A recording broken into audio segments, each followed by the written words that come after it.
Datuk Seri Ismail Sabri angkat sumpah Perdana Menteri ke-9.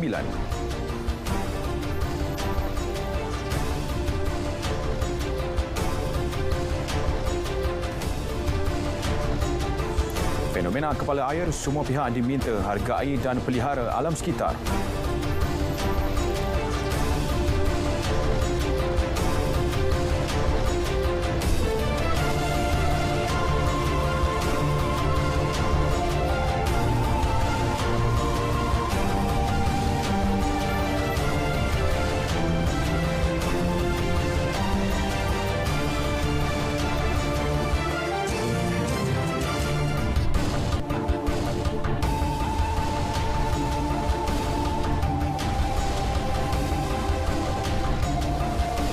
Assalamualaikum, salam sejahtera. Berita Wilayah 21 Ogos 2021 bersama saya Alif Ashraf Kamanur. Kami bawakan berita dari wilayah utara, selatan, timur dan barat. Juga gabalitan langsung dari Sabah, Labuan dan Sarawak. Fokus hari ini terarah kepada istiadat angkat sumpah Perdana Menteri ke-9 selain pasca bencana kepala air di Kedah. Setia bersama Berita Wilayah.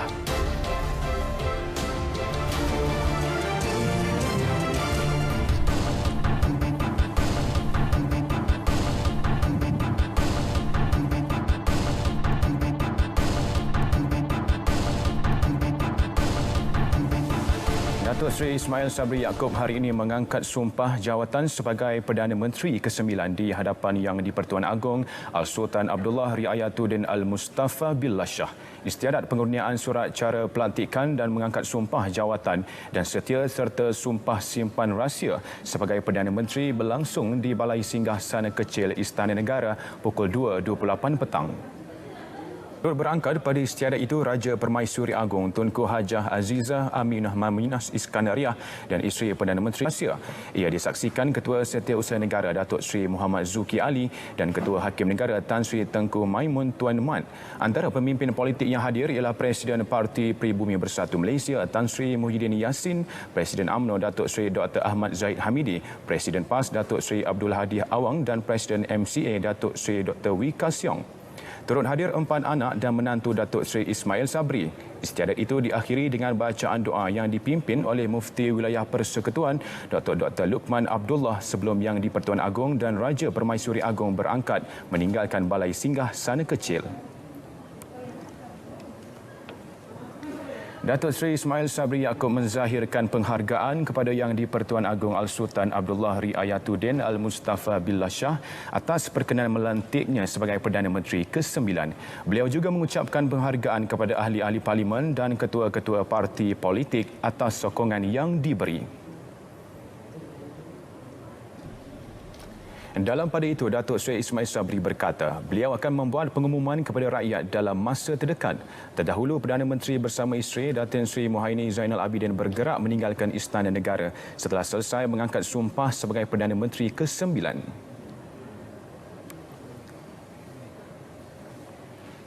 Kerajaan Negeri Kedah mengucapkan tahniah kepada Datuk Seri Ismail Sabri Yaakob atas pelantikan sebagai Perdana Menteri ke-9. Menteri Besar Kedah Muhammad Sanusi Mat Nur menerusi kenyataan memaklumkan kerajaan negeri menjunjung kasih kepada Sri Paduka Baginda Yang di-Pertuan Agong atas kebijaksanaan dan kecekapan menyelesaikan konflik politik negara dalam waktu singkat. Beliau juga merakamkan penghargaan kepada bekas Perdana Menteri Tan Sri Muhyiddin Yassin atas khidmat bakti sepanjang menarajui pentadbiran negara selama hampir 18 bulan. Ini terutama kerja keras dan komitmen mengemudi kerajaan menangani pandemik COVID-19.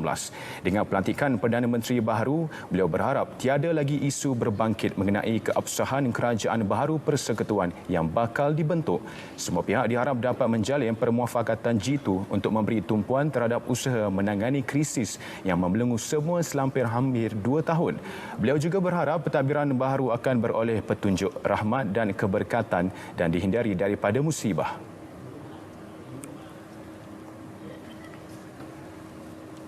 Rata-rata penduduk di daerah berbangga apabila pemimpin yang dipilih mereka sejak 2004 kini diangkat menjadi Perdana Menteri ke-9. Malah, ketokohan Datuk Seri Ismail Sabri Yaakob yang sebelum ini memegang beberapa jawatan penting dalam kepimpinan negara diyakini mampu menggalas tanggungjawab itu ketika negara berdepan pandemik COVID-19. saya anggap Datuk Seri ni orang yang boleh dipercayai untuk mentadbir negara. Dan saya rasa saya pun rasa Datuk Seri ni memang tidak lain lagi lah di kalangan masyarakat orang asli, kerana banyak membawa pembangunan di perkampungan masyarakat orang asli dari dululah, daripada beliau menjadi ahli parlimen hinggalah sekarang yang tidak jemu-jemu untuk mengangkat martabat orang asli ini dari segi pembangunan, pasaran kerajaan juga banyak dibawa ke perkampungan asli, di mana segala pembangunan itu saya rasa tidaklah dianaktirikan. Macam-macam dia sudah buat. Kalau saya nak tulis dalam kertas tu tak cukup dah. Dia saya cakap dalam mulut je. Antaranya aslinya pendidikan. Bila kita bawa usul ke ataupun masalah-masalah ini pelajar ni, Datuk Seri tak pernah tinggal, walaupun peruntukan ke, ada masalah dalam sekolah ke, masalah ibu bapa ke, beliau sentiasa peka dan patut ditunaikan. Apa mereka nak, dia memang ditunaikan. Keduanya macam Dewan Ibadat di dalam daerah Bera, sebelum ini ada dah, memang Dewan Ibadat ada. Tapi apabilanya Datuk Seri jadi ahli parlimen di daerah Bera, semuanya dapat dinampaknya ada pembangunan. Mewakili penduduk Bera, saya memang rasa sangat bersyukur, dan harapan kami agar Datuk Seri dapat menjadi wakil kepada semua suara rakyat untuk membenteras COVID ni terutamanya, sehingga selesai semuanya, insya-Allah. Daripada segi keagamaan pun ramai juga masyarakat saya yang beragama Islam. Saya harap Datuk dapatlah membantu daripada berbagai aspek lah dalam hal ni. Hubungan Datuk Seri dengan masyarakat orang asli pun sangat akrab. Sehingga kan budak-budak kecil pun tahu siapa dia Datuk Seri Ismail Sabri. Iyalah, dia orang yang tegas, tapi ada kala-kalanya dia selalu gurau lah. Dalam isu-isu yang remeh-remeh ni dia gurau lah. Tapi dalam isu yang apa, kata orang yang serius, saya rasa dia tetap bertegas. Dia memang kerja keras. Dia memang tahu ni apa? Bukan dia ketepatan masa tu. Masa tu dia pancur sikit. Memang yes. Kalau dia janji, kalau orang terlambat sikit, dia macam dia tak nak orang tunggu dia. Biar kita dia memang cepat, yes. Cepat daripada waktu yang sebenar. Ya. Kalau dulu lagi kita lagi mesra lah, ya. Kadang-kadang bini dia buka kedai gunting, dia ada pernah datang gunting. Ada dia bisnes dia buka salon ni. Lagi dia ada kadang-kadang dia datang. Dia rasa pernah dia ada suruh masak sikit lah, dia pening kepala.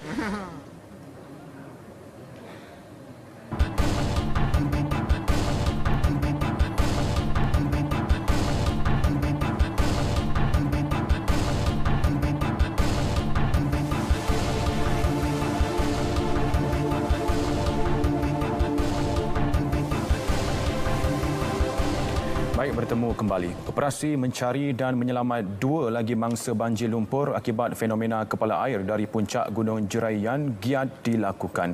Fakhur Razi Ismail yang berada di Pusat Rekreasi Titi Hayun ada perincian lanjut mengenainya. Fakhrul, apa perkembangan terbaru hari ini?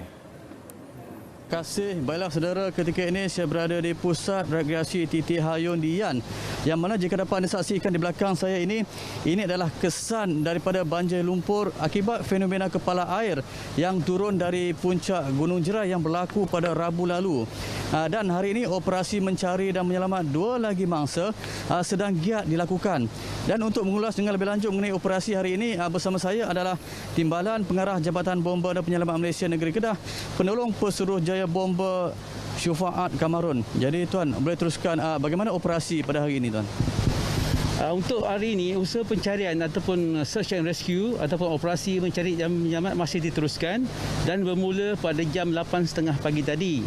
So, usaha pada hari ini telah diperluaskan dengan pertambahan seramai 399 orang anggota tambahan, di mana untuk SAR saja kita allocate seramai 166 orang. Di mana daripada 166 orang ini kita bahagikan kepada 3 sektor utama, iaitu di sektor Titi Hayun sendiri, di sektor Salak Denai sendiri dan juga yang akhirnya di muara sungai Udang dan juga di Pantai Murni. Di Pantai Murni saja kita telah pun menetapkan 7 buah bot. Daripada 2 bot tersebut adalah daripada Jabatan Bomber dan Penyelamat, 1 daripada Marine dan juga 4 daripada orang awam. Di mana di situ saja kita letakkan seramai 22 orang anggota untuk mencari menyelamat di sekitar pantai di Sungai Udang dan juga di Pantai Murni. Sementara di area Titi Hayun, kita pun telah menetapkan seramai 82 orang anggota SAR mencari dan menyelamat, dan kita telah pun bagikan kepada 3-4 zon sektor kecil supaya pencarian adalah lebih komprehensif. Manakala di Salak Denai, kita pun telah menetapkan seramai 82 orang anggota bagi tujuan mencari dan menyelamat di kawasan tersebut. Kita juga telah dibantu oleh 4 ekor anjing daripada unit pengesan, dan pencarian ada secara komprehensif, di mana kita juga menggunakan alat-alat yang lain seperti alat-alat memotong, chainsaw dan power saw jika kita kenal pasti ada terdapat mangsa yang berada di bawah timbunan kayu dan sebagainya. Tuan, pemantauan dilakukan di sepanjang sungai ini, Tuan. Okey, kita telah membuat pemantauan sejak semalam, iaitu jam 6 petang semalam, sehingga ke hari ini didapati aliran air berada pada aliran yang sangat tidak membahayalah, aliran yang biasa, dan tidak ada kita panggil water development di bahagian hulu setakat inilah. So maknanya selamat untuk operasi mencari dan menyelamat yang dijalankan. Sepanjang pemantauan yang dilakukan, apa yang dapat boleh dikongsikan mengenai keadaan yang berlaku di sini, Tuan? Sepanjang operasi menyelamat sejak hari Rabu hingga hari ini, apa yang dapat kita kongsikan adalah maksudnya satu kemusnahan yang amat dahsyat, sebab ianya menyukarkan pencarian kerana terdapatnya debris ataupun timbunan-timbunan balak ataupun pokok-pokok kayu yang telah tercabut akibat pusaran air. Dan apa yang paling pelik dekat sini, kita dapati aliran sungai yang asal tu telah berubah kepada aliran baru. Itu pasal kita membuat pencarian komprehensif di kesemua aspek yang berkaitan supaya kita tidak miss a single area. Terima kasih, Tuan. Okay. Jadi itu saja perkongsian yang dapat saya bawakan untuk ketika ini. Jadi sama-samalah kita doakan semoga 2 lagi mangsa dapat ditemui dengan segera. Itu saja perkongsian dari saya. Kembali bersama rakan tugas di Angkasa Puri. Silakan. Sultan Kedah Al-Aminul Karim Sultan Salahuddin Sultan Badli Shah menzahirkan rasa duka cita kepada mangsa yang terlibat dalam tragedi aliran air deras ekoran fenomena kepala air yang berlaku di Gunung Jerai Ian Rabu lalu.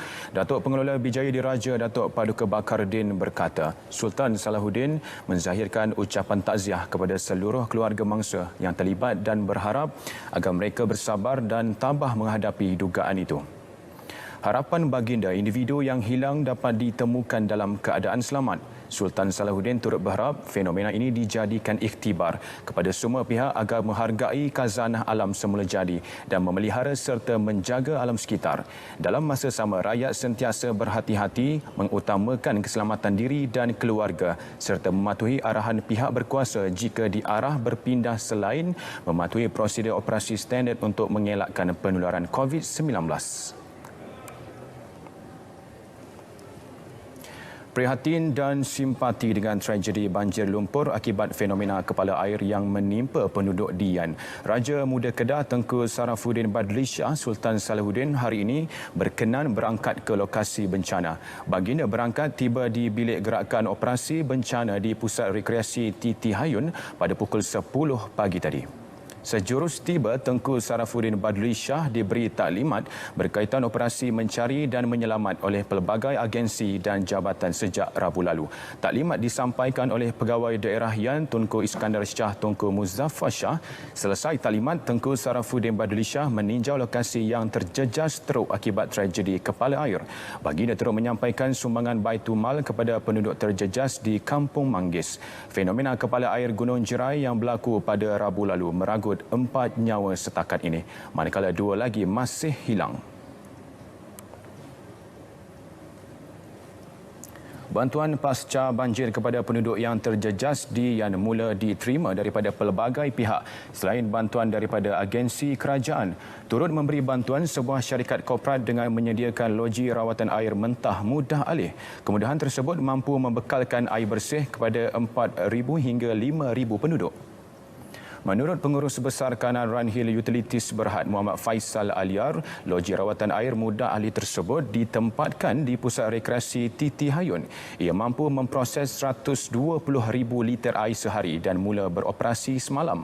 Selain mendapat kerjasama kerajaan negeri, pengambilan air mentah tersebut mendapat kelulusan Jabatan Kesihatan Negeri Kedah.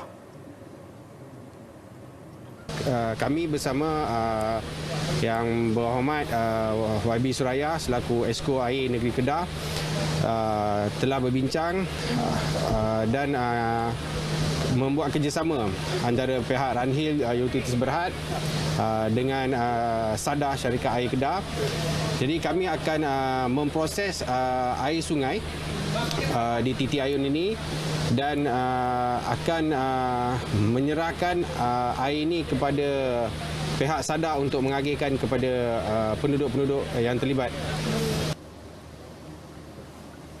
Kejadian ban pecah yang berlaku di Alur Pongsu semalam menyebabkan kawasan kediaman penduduk sekitar dinaiki air sejak malam tadi. Untuk perkembangan semasa, kita bersama wartawan Muhammad Amir Muhammad Ruzi. Amir, kongsikan perkembangan di sana. Baik, terima kasih kepada rakan tugas yang berada di studio. Susulan daripada ban yang pecah semalam di Alur Pongsu, jika anda dapat lihat ketika ini, keadaan air telah pun menaik sehingga ke paras lutut dan sudah semestinya jika anda dapat saksikan, air ketika ini berada dalam keadaan termenung di mana ia akan sedikit menyukarkan proses penurunan air. Dan ketika ini juga difahamkan terdapat 2 pusat pemindahan sementara PPS yang telah pun dibuka di daerah Krian ini, iaitu pertama di SK Cangkat Lobak dan yang kedua di SK Alur Pongsu.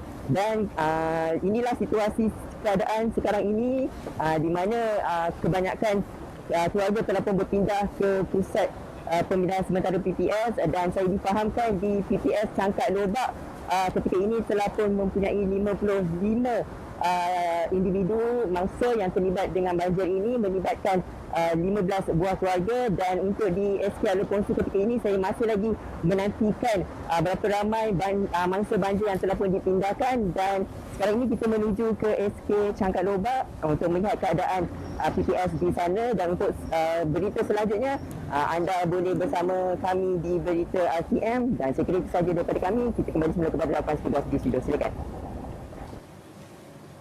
Perkembangan banjir di Perak. Sehingga 10 pagi tadi, jumlah penduduk terjejas di Pusat Pemindahan Sementara PPS meningkat kepada 151 orang.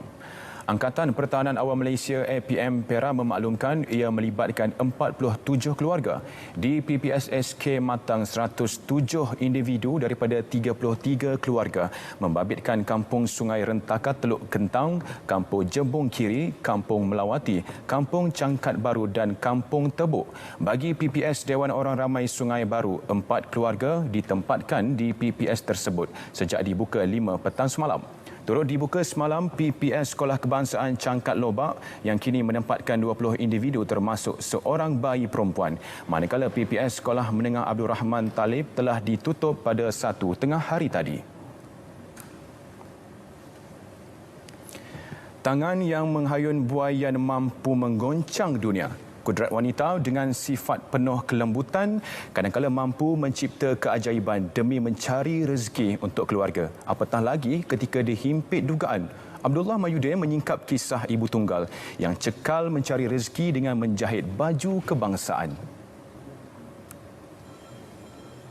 Sebelum ini, Mahani Udit 32 tahun mampu menjana pendapatan hingga puluhan ribu ringgit hasil jualan baju kebangsaan dengan menyewa 3 buah kedai dan dibantu 5 pekerja. Namun, segalanya berubah sekelip mata akibat pandemik COVID-19. Selain terpaksa menutup kedai kerana tidak mampu membayar sewa, Mahani terpaksa memberhentikan semua pekerja dan menjahit seorang diri di rumah. Mengakui dugaan itu berat, ibu kepada 3 orang anak ini menjadikan anak-anaknya sebagai inspirasi untuk bangkit. Media sosial kini menjadi platform penjualannya. Memang sangat-sangat mencabar. Sebab apa? Kita sebelum ni butik kat dalam pasar raya, kita tahu target customer kita macam mana. Sekarang kan kita kena mahirkan diri kita dengan online business. So business kena rajin, promote business. Memang pandai ambil peluang lah. Agak mencabar sebab satu, dalam kawasan perumahan kadang-kadang kita kena jaga hati jiran-jiran. Okey. Kedua, orang kata apa, sekarang ni anak-anak pun sekolah. So cabaran tu nak PDPR anak, nak fokus kerja, kak sendiri pun bekerja.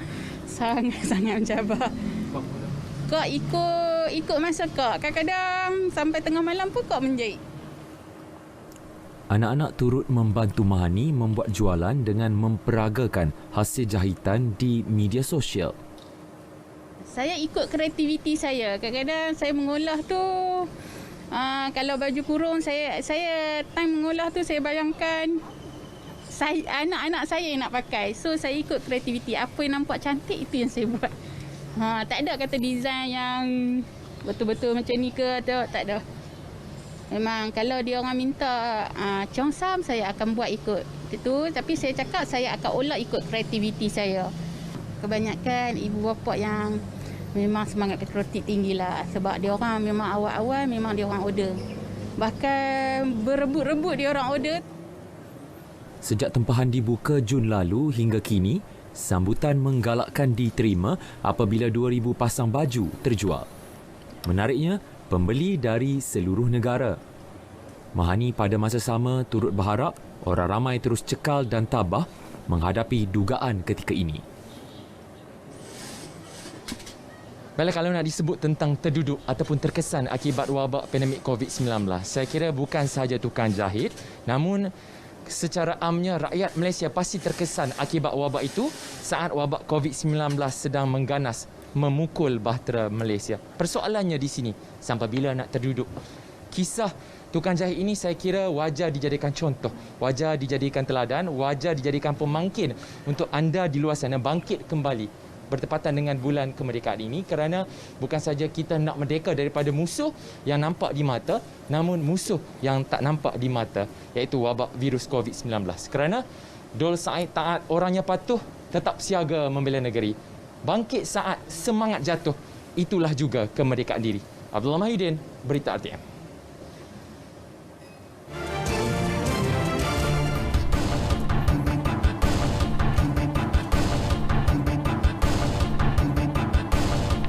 Seramai 3,112 peneroka di 11 rancangan Tanah Felda seluruh Kelantan mahu pemimpin parti politik bersatu selepas Datuk Seri Ismail Sabri Yaakob dilantik sebagai Perdana Menteri ke-9 hari ini. Kebanyakan mereka berharap negara mendapat barisan kepimpinan kuat dan jujur dalam membuat perancangan membantu rakyat yang semakin terhimpit kerana wabak COVID-19. Masyarakat Felda di Gua Musang mahu kerajaan baharu memberi tumpuan penuh kepada masalah ekonomi dan pandemik COVID-19 agar hidup rakyat lebih terjamin.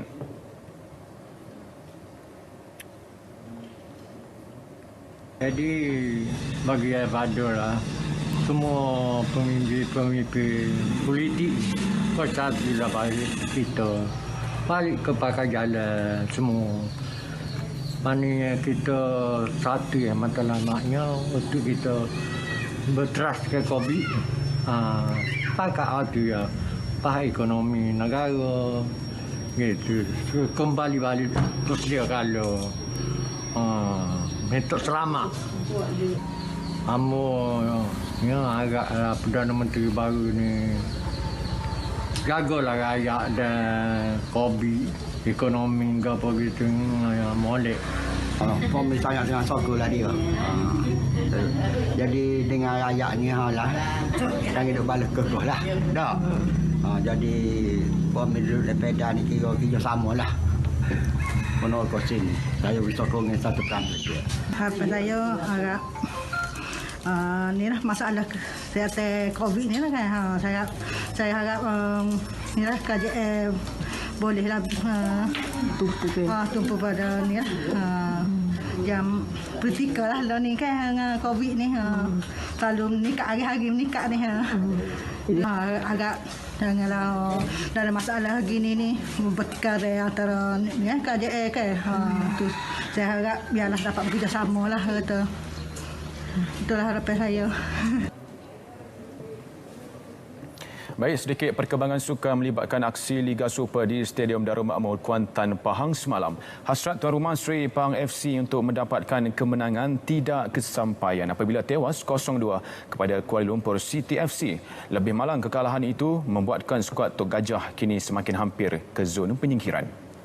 Dalam perlawanan tersebut, Seri Pahang FC mensia-siakan kelebihan beraksi di laman sendiri sekaligus menjadi kekalahan kedua berturut-turut skuad Tok Gajah selepas tumpas 0-2 di tangan Terengganu FC TFC ketika bertandang ke Kuala Terengganu minggu lalu. 2 gol Kuala Lumpur City FC dijaringkan pada babak kedua menerusi pemain import dari Colombia Romel Oswaldo Morales pada minit ke-49 sebelum pemain tengah Zafri Yahya meledak gol kedua pasukan pelawat pada minit ke-70. Dalam masa sama, kejayaan skuad kendalian Boyan Hodak di Kuantan menyaksikan Kuala Lumpur City FC terus melebarkan rekod tanpa kalah kepada 9 perlawanan dengan ia merupakan kemenangan ketiga sejak tewas 2-3 kepada Kedah Darul Aman KDAFC pada April lalu. Sementara pasukan bimbingan Dollah Saleh kini kekal menghuni kedudukan ke-9 Liga dengan mengumpul 17 mata.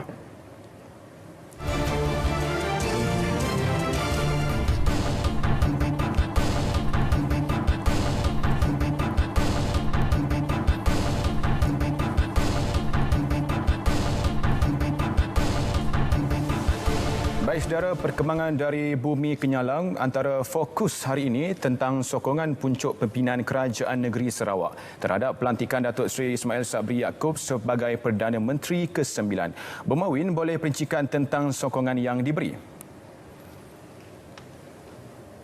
Ya Alif, beri peluang dan kepercayaan kepada Datuk Seri Ismail Sabri Yaakob, Perdana Menteri ke-9 untuk mengemudi pentadbiran negara. Menyatakan sokongan terhadap pucuk pimpinan baru itu timbalan Ketua Menteri Tan Sri Dr. James Simon Masing mahu semua parti politik bersatu padu menyokong kepimpinan Datuk Seri Ismail Sabri ketika usaha memulihkan negara daripada pandemik COVID-19. Tan Sri Dr. James Simon Masing yang juga Presiden Parti Rakyat Sarawak PRS menegaskan agar mengenepikan persengketaan politik berikutan Datuk Seri Ismail dipilih secara sah oleh 114 ahli parlimen daripada 220 anggota parlimen yang ada. Jelasnya beliau harus diberi kesempatan dan bukan diuji kemampuan untuk memerintah dengan mengkhianati kepercayaan rakyat terhadapnya. Beliau menerusi kenyataan medianya menambah, rakyat juga diminta bersabar sehingga pandemik ini berakhir bagi membuat pilihan secara demokratik menerusi pilihan raya umum kelak. Senada dengan beliau, Sayap Pemuda Gabungan Parti Sarawak GPS berharap pelantikan Perdana Menteri baharu akan dapat memberi nafas baharu dalam pentadbiran negara selain mengeratkan lagi hubungan Kerajaan Persekutuan dan Kerajaan Negeri Sarawak di bawah kepimpinan Ketua Menteri Datuk Patinggi Abang Johari Tonopeng. Dalam kenyataan bersama, gabungan itu berharap agar Datuk Seri Ismail Sabri diberi peluang dan ruang untuk mengubal dasar dan perancangan dan menangani krisis COVID-19 dan ekonomi demi kemaslahatan semua. Kerajaan Sarawak katanya akan terus memberi tumpuan sepenuhnya untuk melandaikan lekuk COVID-19 yang semakin meningkat. Kenyataan itu dibuat bersama oleh Ketua Pemuda Parti Pesaka Bumiputera Bersatu PBB Gerald Rentap Jabu dan dua timbalannya Miro Simoh dan Fazruddin Abdul Rahman. Kongres Kesatuan Pekerja-Pekerja di dalam Perkhidmatan Awam QPEC Sarawak menyeru penjawat awam di negeri ini agar melaksanakan tugas dengan penuh bertanggungjawab di bawah pentadbiran Perdana Menteri baharu. Menurut pengerusi QPEC Sarawak Omar Bahrin Unin, Penjawat awam perlu terus membantu kerajaan melaksanakan dasar-dasar yang dirancang bagi kesejahteraan rakyat dalam merealisasikan wawasan kemakmuran bersama. Umar Bahrain memberitahu semua penjawat awam juga perlu terus fokus kepada penyampaian perkhidmatan kepada rakyat dengan lebih tekun, berdikasi, berintegriti dan berkualiti selaras dengan ikrar Aku Janji Perkhidmatan Awam. Pihak QPEX katanya berharap agar dapat bekerjasama erat dengan kepimpinan Datuk Seri Ismail Sabri Yaakob dalam jaga kebajikan dan permasalahan perkhidmatan serta penjawat awam di seluruh negara yang merupakan tulang belakang pentadbiran kerajaan. Beliau dalam kenyataannya turut mengucapkan tahniah atas pelantikan Datuk Seri Ismail Sabri Yaakob sebagai Perdana Menteri Malaysia ke-9. Rancangan Radio Sarawak terkenal sejak 40 tahun lalu, Jiran Sekampung akan menemui peminatnya bersempena sambutan Hari Kebangsaan hujung bulan ini. Penerbit rancangan tersebut, Azaz Azmi, memberitahu drama radio rakyat itu akan membicarakan isu-isu semasa berkaitan dengan semangat patriotik, khususnya dalam menepani pandemik COVID-19. Azaz Azmi menjelaskan siri khas itu turut menjemput beberapa tetamu khas seperti Ketua Penolong Pengarah, Unit Protokol dan Penganjuran Acara Negeri UPAN, Nurhayati Bidin, Pembantu Kebudayaan dari Kementerian Pelancongan Sarawak Amirul Izam Hussein Hipni dan veteran RTM Ahmad Rahman. Pelakon-pelakonnya berubah-ubah. Jadi sekarang pelakon Presiden Raja Sekampung, kita ada Mosutai, kita ada Haji Waini dan juga Ahmad Rahman. Tetapi kalau anda tahu, Ahmad Rahman juga merupakan penerbit untuk Jiran Sekampung dahulu. Bagi antara bekas penerbit rancangan tersebut, Ahmad Rahman, rancangan klasik Sarawak FM itu telah berjaya mempamerkan kepelbagaian Sarawak dalam setiap isu yang diketengahkan sejak ia diterbitkan.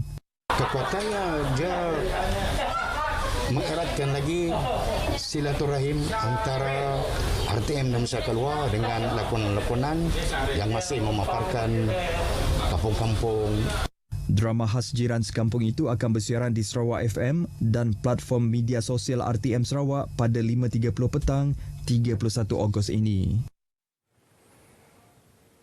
Keputusan Jawatan Kuasa Pengurusan Bencana Negeri JPBN Sarawak untuk tidak membenarkan makan di kedai atau dine-in bagi Zon Selatan yang berkuat kuasa esok diterima positif semua pihak. Zon Selatan merangkumi daerah Kuching, Bau, Lundu, Sambarahan, Asajaya, Simujan, Serian dan Tebedu. Tinjauan RTM di beberapa premis makan sekitar Bandaraya Kuching mendapati ramai yang mengambil peluang untuk makan di kedai khususnya pada hujung minggu selain ia merupakan hari terakhir sebelum prosedur operasi standard SOP baharu itu dikuatkuasakan. Bagi peniaga dan orang ramai yang ditemui memberitahu SOP baharu tersebut wajar dilaksanakan selepas beberapa daerah dalam Zon Selatan mencatat peningkatan kes jangkitan COVID-19 secara mendadak. Dari satu sudut positif, saya rasa lebih baiklah tindakan kerajaan ini memandangkan kes COVID kita meningkat dengan betul mendadak. Tentang pendapatan, memanglah kita sebagai peniaga kita agak terkesan dengan pendapatan yang kita dapat harian berbanding dengan kita boleh dibenarkan dine-in. Take away lebih tinggi. Sebab dine-in wang duduk sih boleh banyak. Dia dikurangkan. Kalau biasa duduk boleh dalam 40 orang, sekarang 13 orang. Varian-varian yang terbaru tu, jadi kita pun worried lah, risau je. Dah si tahu je lah. Tapi kita tu pergi keluar makan dan in tu ambil risiko je sebenarnya. Tapi yalah jaga diri lah, jaga diri insyaAllah lah. Semalam Sarawak mencatatkan kes tertinggi COVID-19 dengan 2,548 kes baharu positif dilaporkan dengan 1,601 daripadanya dikesan di daerah Kuching. Dengan penambahan berkenaan, jumlah kumulatif COVID-19 di negeri ini meningkat ke 94,564 kes. Suasana di Pusat Sehenti COVID-19 Kuching pada hari ini kelihatan sesak namun terkawal dengan ramai orang yang hadir untuk membuat ujian saringan COVID-19 atau swab test di Dewan Masyarakat Majlis Bandaraya Kuching Selatan MBKS selain di pekarangan Masjid Jamek Petrajaya yang dikendalikan oleh sebuah pusat perubatan swasta. Tinjauan RTM di dua lokasi tersebut mendapati kenderaan beratur panjang sehingga beberapa kilometer terutama di Dewan Masyarakat MBKS. Ketua Polis Daerah Kuching SCP Ashmon Bajah yang dihubungi RTM memberitahu seramai 15 anggota trafik ditempatkan di dewan tersebut termasuk 13 anggota Jabatan Sukarelawan Malaysia rela bagi mengawal keadaan trafik. Ujarnya keadaan trafik terkawal pada hari bekerja namun meningkat pada hujung minggu kerana perkhidmatan hanya dibuka sehingga pukul 12 tengah hari sahaja. Katanya lagi keadaan ini telah diambil maklum dan pihaknya telah menambah jumlah anggota bagi mengawal keadaan trafik terutamanya pada waktu puncak. Manakala situasi di pekarangan Masjid Jamek di Petrajaya juga agak terkawal dengan penempatan polis bantuan bagi memantau pergerakan lalu lintas di luar premis. Baik saudara, sekian berita dari Sarawak. Kita kembali bersama Alif di Angkasa Puri. Silakan Alif. Baik, terima kasih Bu Mawin.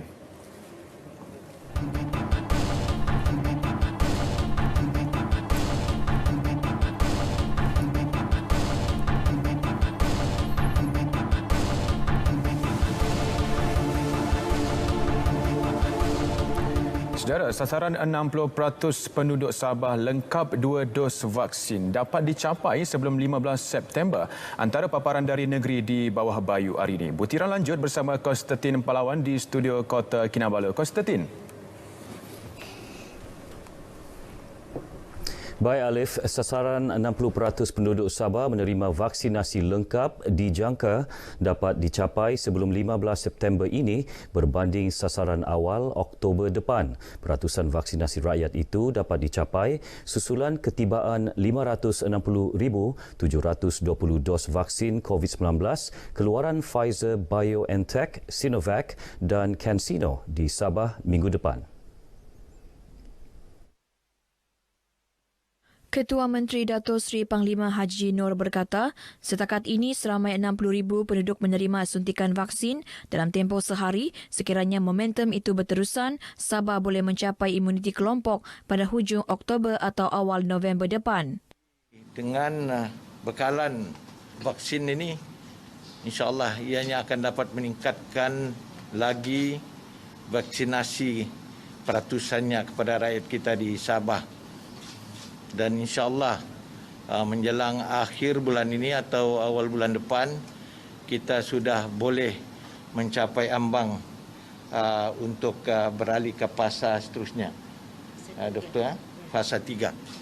Beliau ditemui media ketika lawatan kerja ke Pusat Pemberian Vaksin PPV Dewan Seri Sulaman Tuaran. Dato' Haji J turut berpuas hati dengan pengurusan proses vaksinasi yang dilaksana di bawah jawatan kuasa pengurusan COVID-19 daerah dalam memastikan matlamat mencapai sasaran imuniti kelompok dipercepat.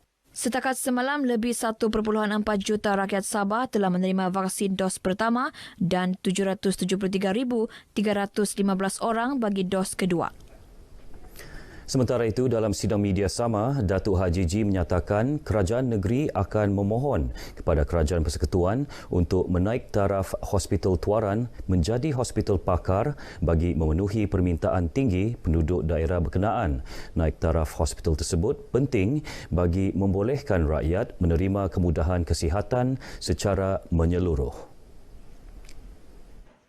Menurut Datuk Haji Ji, kerajaan negeri juga akan memohon bantuan Kerajaan Persekutuan untuk membina 2 lagi klinik kesihatan di daerah berkenaan iaitu di kawasan Sulaman dan Pantai Dalit. Sementara itu, Pengarah Hospital Tuaran Dr. G. Mohan Gopal Naidu yang ditemui RTM selepas mengiringi Ketua Menteri berkata, cadangan naik taraf Hospital Tuaran menjadi hospital berpakar itu bagi memenuhi keperluan hospital pakar. Bangunkan Hospital Tuaran untuk memenuhi sebagai satu hospital pakar kami telah sampaikan di mana kami harapkan Hospital Tuaran ini akan datang dimajukan ataupun dinaik taraf sebagai satu hospital pakar berfokus. Menurut Dr. G. Mohan, jika diluluskan, Hospital Tuaran akan menjadi hospital berpakar dengan tumpuan kepakaran kepada kawalan infeksi dan pembedahan kes trauma. Dalam lawatan ini, Ketua Menteri turut menerima bakul makanan sumbangan Persatuan Jurutera Perunding Malaysia, Cawangan Sabah dan syarikat Forever Living untuk diagihkan kepada penduduk sekitar Tuaran yang terjejas pendapatan akibat COVID-19. Pelantikan Datuk Seri Ismail Sabri Yaakob sebagai Perdana Menteri ke-9 akan menstabilkan semula politik negara sekaligus memberi fokus kepada usaha, pemulihan ekonomi dan menangani masalah kesihatan berikutan penularan pandemik COVID-19. Menteri Pembangunan Masyarakat dan Kesejahteraan Rakyat Insinyur Syahelmi Yahya yang menyambut baik pelantikan Datuk Seri Ismail Sabri berharap kerjasama padu semua pemimpin dapat merealisasikan usaha tersebut. Ia termasuk memfokuskan usaha membantu rakyat yang terkesan akibat pandemik selain meningkatkan kadar vaksinasi penduduk demi mencapai imuniti kelompok. Kita berharap dengan adanya lantikan tersebut maka keadaan politik kembali stabil dan kita fokus kepada usaha mengharungi pandemik ini di mana kita sudah melihat tanda-tanda pemulihan dengan kadar kemasukan ke ICU yang begitu rendah dan juga peningkatan pemberian vaksin yang begitu baik sekali. Ya, kita utamakan kestabilan negara, fokus kepada mengharungi pandemik. Beliau menyatakan demikian kepada pemberita RTM selepas program RT Cares dan kempen Kibar Jalur Gemilang, kawasan rukun tetangga daerah Putatan di Putatan. Insinyur Syahelmi juga meminta rakyat negeri ini untuk terus bersama-sama menjayakan program imunisasi COVID-19 kebangsaan. Satu laluan khas disediakan kepada penerima secara terus vaksin COVID-19 untuk bukan warga negara di Pusat Pemberian Vaksin PPV Dewan Masyarakat Keningau. Mereka juga ditempatkan di ruang Astaka, Kompleks Sukan Keningau sementara menunggu giliran vaksinasi. Pegawai Daerah Keningau yang juga pengerusi Badan Bertindak Imunisasi COVID-19 CITF Daerah Keningau, Walter Kenson berkata, langkah itu sekaligus mengatasi permasalahan pemberian vaksin kepada bukan warga negara yang sebelum ini terpaksa berbaris panjang di bahu jalan. Usaha tersebut juga bagi memastikan semua yang hadir patuh prosedur operasi standard SOP bagi mengelak penularan jangkitan pandemik. Kita buat tiga pengasingan beratur. Satu ialah orang mereka yang sudah mempunyai appointment yang sudah ditetapkan pada hari itu. Yang kedua ialah walk-in kepada warga negara. Yang ketiga ialah walk-in kepada bukan warga negara. Memang telah kita buat.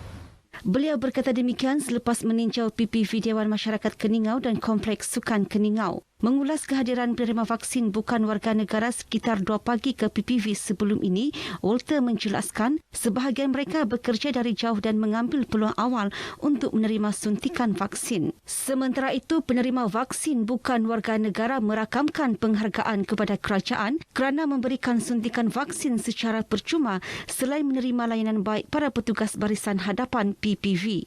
Ya, terima kasih daripada kerajaan Malaysia kerana dibagi vaksin secara percuma lah. Terima kasih banyak-banyaklah. Kalau tiada vaksin ini mungkin tak tahu apa yang akan terjadi lah. Saya berterima kasih banyak dengan kerajaan Malaysia sebab sudi memberi kami vaksin. Bagi yang kawan-kawan semua di luar, ikutlah vaksin bersama kami. Saya cukup merasa terima kasih banyak terhadap kerajaan Malaysia karena bisa memberikan kami vaksin. Berarti kerajaan Malaysia masih mengingat kami walaupun kami ini pendatang. Saya cukup merasa terima kasih banyak sekali. Setakat ini, Keningau telah mencapai lebih 60% imuniti kelompok. Sekian paparan dari negeri di Bawah Bayu bersama saya Konstantin Pahlawan. Tepati janji temu vaksinasi anda, bersama-sama jayakan sasaran imuniti kelompok demi negara tercinta. Berita seterusnya kita kembali ke Angkasa Puri. Alif Ashraf, silakan.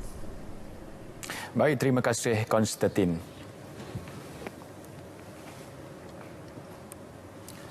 Perkembangan situasi semasa politik tanah air turut menjadi tumpuan masyarakat di Labuan. Yang pasti kebajikan rakyat diharap terus menjadi keutamaan. Untuk perincian lanjut mengenai kita ke Pulau Mutiara Laut Cina Selatan bersama Harje Jack di Labuan. Harje.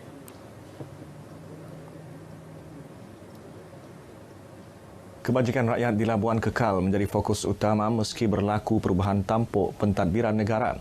Ini disuarakan ahli Dewan Negara Senator Datuk Bashir Alias yang mahu kemudahan dan peruntukan kerajaan diteruskan untuk membantu rakyat khususnya kesinambungan perniagaan demi menjana ekonomi rakyat setempat. Yang selama ini diumumkan, kita akan teruskan memohon kepada kerajaan agar diteruskan kemudahan-kemudahan yang telah dijanjikan tersebut. Macam di Labuan contohnya, Cakna wilayah persekutuan ataupun wilayah prihatin yang memberi separuh daripada sewa bulanan kepada permis-permis yang diguna pakai ataupun yang disewa oleh peniaga-peniaga, kita mesti teruskan separuh hingga ke hujung tahun. Beliau bercakap pada program Walkabout bersama ahli Majlis Penasihat Perbadanan Labuan di Bandar Labuan. Lawatan ke Pasar Sentral Labuan dan Kompleks Sukan Laut Antarabangsa Labuan turut dibuat untuk mengenal pasti dan mendengar permasalahan golongan pengusaha premis. Bagi peniaga yang tidak dapat meneruskan perniagaan dalam tempoh pandemik, pihaknya memohon pengecualian sewaan khusus dalam tempoh kritikal penularan COVID-19 di pulau ini pada Mei dan Jun lalu. Memelihara dan menjamin kelestarian sumber perikanan darat dan meningkatkan sumber pendapatan nelayan darat. Untuk tujuan itu, Jabatan Perikanan Labuan melepaskan 1,500 benih ikan siakap di kawasan perairan Paya Bakau, Sungai Kinabenua. Pengarahnya, Faizal Ibrahim Suhaili berkata, kawasan itu dipilih atas kriteria kesesuaian dengan ekosistem dan habitat ikan yang baik. Kita pilih lokasi Kinabenua memandangkan keadaan semula jadinya memang terdapat ikan siakap di sana dan kawasan bakau itu memang sesuai untuk benih-benih ini membesar dan berlindung di kawasan tersebutlah. Harapannya benih-benih ini akan boleh jadi dewasa dan akan menghasilkan anak-anak benih yang lain pada masa akan datanglah. Aktiviti pelepasan benih ikan itu turut mendapat kerjasama daripada nelayan tempatan. Beliau ditemui selepas program pelepasan benih ikan yang disempurnakan ahli Dewan Negara Senator Datuk Bashir Alias. Sementara itu, Senator Datuk Bashir menyambut baik inisiatif tersebut. Ujarnya, hasil usaha yang dilaksanakan jabatan itu boleh menjadi dorongan kepada agensi atau jabatan kerajaan lain membantu meningkatkan sosioekonomi penduduk setempat. Ini adalah merupakan satu usaha menolong nelayan-nelayan di wilayah Sungai Labuan, di mana selama ini kita sedia maklum bahwasanya benih-benih ikan di pesisir pantai ini agak berkurangan. Jadi ini adalah inisiatif kerajaan melalui Jabatan Perikanan wilayah Sungai Labuan untuk membantu nelayan-nelayan dengan melepaskan benih, dan kita anggarkan kira-kira 6 ke 7 bulan daripada sekarang ikan-ikan tersebut boleh diharvest. Selaras peralihan ke Pelan Pemulihan Negara PPN Fasa 3, warga Labuan digalak melancong dalam negeri bagi menyokong industri pelancongan domestik sekaligus merancakkan kembali ekonomi Labuan. Namun, Pengarah Majlis Keselamatan Negara MKN Labuan, Muhammad Hafiz Daud berkata, ia tertakluk kepada pematuhan prosedur operasi standard SOP yang ditetapkan. Antaranya 50% kapasiti ruang premis, sentiasa memakai pelitup muka dan perlu menunjukkan bukti lengkap kedua-dua dos suntikan vaksin COVID-19. Bagaimanapun katanya, kebenaran melancong hanya untuk tempat-tempat yang telah digazetkan kerajaan sebagai tempat pelancongan seperti Pulau Rusukan Besar. Saya menyeru kepada warga Labuan sendiri untuk memeriahkan taman-taman ataupun pusat yang telah digazetkan sebagai tempat pelancongan oleh pihak kerajaan. Melanconglah di dalam Labuan sendiri sebelum kita boleh merentas negeri. Berdasarkan SOP yang digariskan, aktiviti melancong, riadah dan berkela hanya dibenarkan di premis atau pusat pelancongan yang berkenaan sahaja berlandaskan pematuhan SOP. Dengan itu, sekian paparan berita wilayah dari Labuan. Terus patuhi SOP yang ditetapkan, kembali semula ke Angkasa Puri. Silakan. Terima kasih Harjay. Baik, seterusnya kita ikuti laporan cuaca semasa yang dikeluarkan Met Malaysia.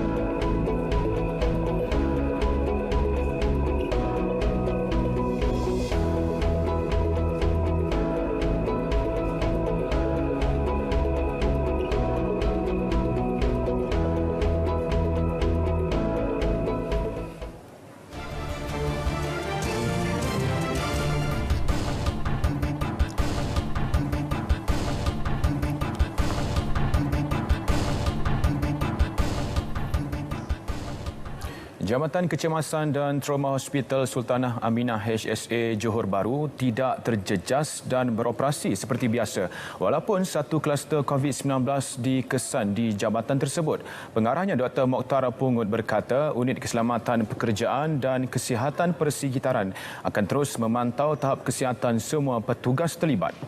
Dalam kenyataannya, beliau memaklumkan amalan kawalan infeksi juga diperketat khususnya dalam kalangan kaki tangan dan petugas kesihatan. Saringan mendapati 21 kes positif COVID-19 dikesan melibatkan petugas kesihatan jabatan itu. Langkah kawalan giat dilakukan seperti mengenal pasti kontak rapat di tempat kerja, rumah dan sosial selain saringan calitan tekak. Saudara, sambutan Hari Kebangsaan tahun ini pastinya diraikan sama seperti tahun lalu dengan penuh kesederhanaan. Tidak terkecuali di Johor. Ini berdasarkan situasi semasa jangkitan COVID-19 di negeri itu selain masih berada dalam fasa 1 Pelan Pemulihan Negara. Bagi menyemarakkan semangat cintakan negara, Majlis Bandaraya Johor Bahru meneruskan kempen kibar jalur gemilang dengan mengindahkan Bandaraya Selatan Tanah Air itu sempena Bulan Kebangsaan. Anas Maknur ada laporan. Penularan wabak COVID-19, MBJB sentiasa tampil dengan pelbagai program mega semasa Bulan Kebangsaan, termasuk ketika sambutan detik 12 pertandingan ke, tak ada pertandingan ke, memang tetap saya pasang. Seronok memang bila nak jumpa kata orang masuk bulan 8 ni kita akan planning apa yang kita nak buat. Kan macam tahun ni kita orang tak penambahan kita kayu ni jadi buat ini kan. Penambahan macam kita dapat idea-idea yang baru kita akan beza dari tahun lepas macam ini tahun ni macam ini. Dengan sendiri kita orang akan bersedia untuk itulah. Universiti tu Allah tu akan bagi hikmah pada kita macam mana dapat idea. Bulan Kebangsaan dan sambutan Hari Kebangsaan pada tahun ini bakal diraikan dalam suasana norma baru seperti tahun lalu. Namun itu bukan penghalang untuk kita sama-sama memeriahkan sambutan pada tahun ini. Usaha yang dijalankan oleh PBT seperti MBJB wajar dicontohi oleh semua pihak dalam memeriahkan sambutan Bulan Kebangsaan 2021. Tidak kira di mana anda berada, jangan lupa kibarkan jalur gemilang anda. Anas Manong, Berita RTM. Baik saudara, laporan itu menutup Berita Wilayah 21 Ogos 2021. Saya Muhammad Alif Ashraf Kamanur, Berita Wilayah, peka dan berwibawa. Assalamualaikum dan salam hormat.